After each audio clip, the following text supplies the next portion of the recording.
es Evangelina, soy licenciada en Biología, me recibí de paleontóloga y bueno, luego de tantos años me surgió una oportunidad de trabajo para trabajar en General Roca en investigación. Yo tuve un pequeño desmayo y ya no me sentía bien.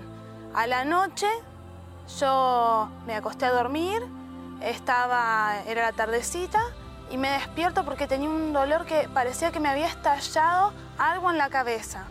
Mi jefe me vino a buscar, fuimos al hospital y bueno, decidieron hacerme una tomografía, decidieron hacerme todos los estudios de rutina y evidentemente tenía un ACV hemorrágico, había estallado parte del lóbulo temporal izquierdo, tenía un hematoma que ya estaba ocupando un cuarto del cerebro, que no me acordaba los nombres de mis familiares, que ya no me acordaba los teléfonos, no me acordaba qué hacía, no podía contestar nada. Empecé a tratar de hablar y no podía ni coordinar las palabras. Y ahí es cuando ellos me dicen, por favor, no cierres los ojos, y ya ahí en ese instante yo entré en coma.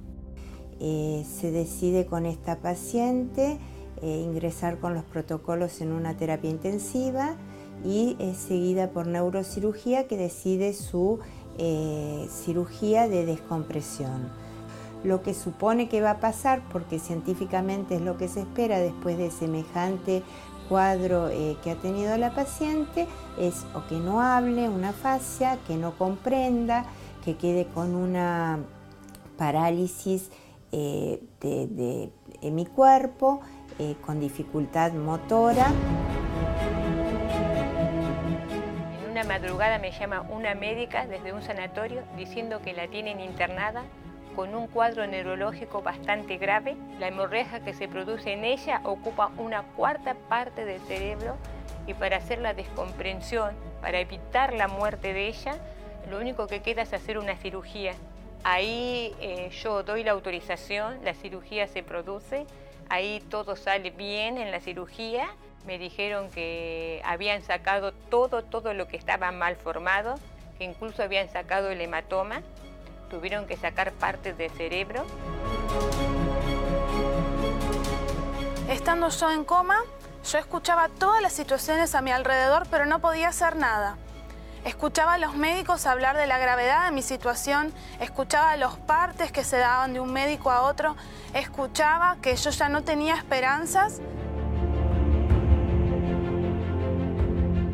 Ahí yo lo único que escuchaba eran palabras negativas. Yo me indigné con la situación, no acepté porque yo tenía la certeza de que todo iba a salir bien y lo único que quedaba para mí era Dios y la fe.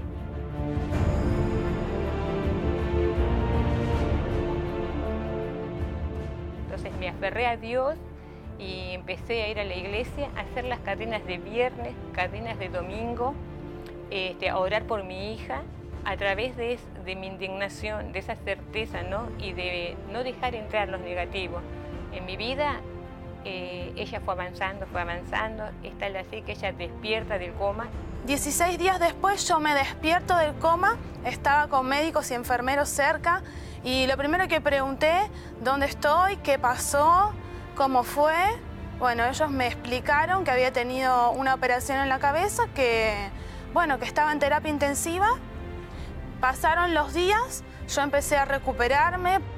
Uno de los médicos vino después de unas semanas que no me veía y le habían dicho que yo había empezado a hablar.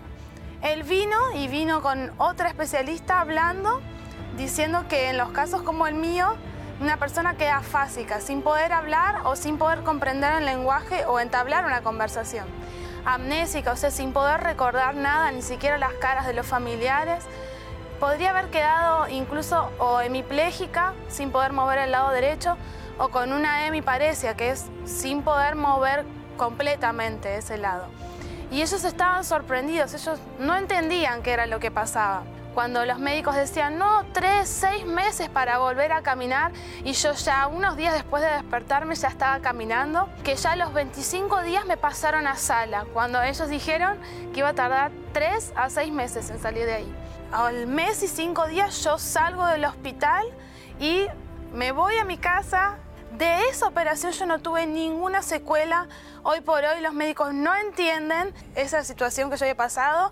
Se ve en los estudios, pero realmente a lo que es el estado clínico mío, a tan pocos meses de haberlo tenido el ACV y de la operación, es clínicamente imposible de explicar.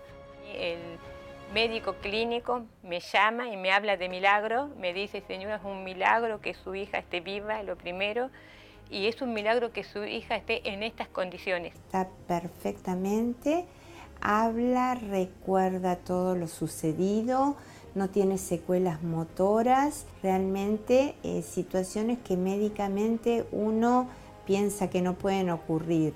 No nos imaginábamos que médicamente iba a tener semejante evolución.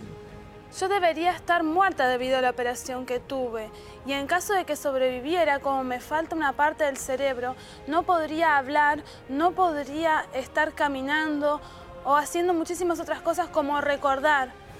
Pero gracias a Dios, a la fe y a la perseverancia de mi mamá, yo recibí este milagro. Hoy tengo una vida normal, sin secuelas y puedo hacer todo lo que yo quiera, gracias a Dios.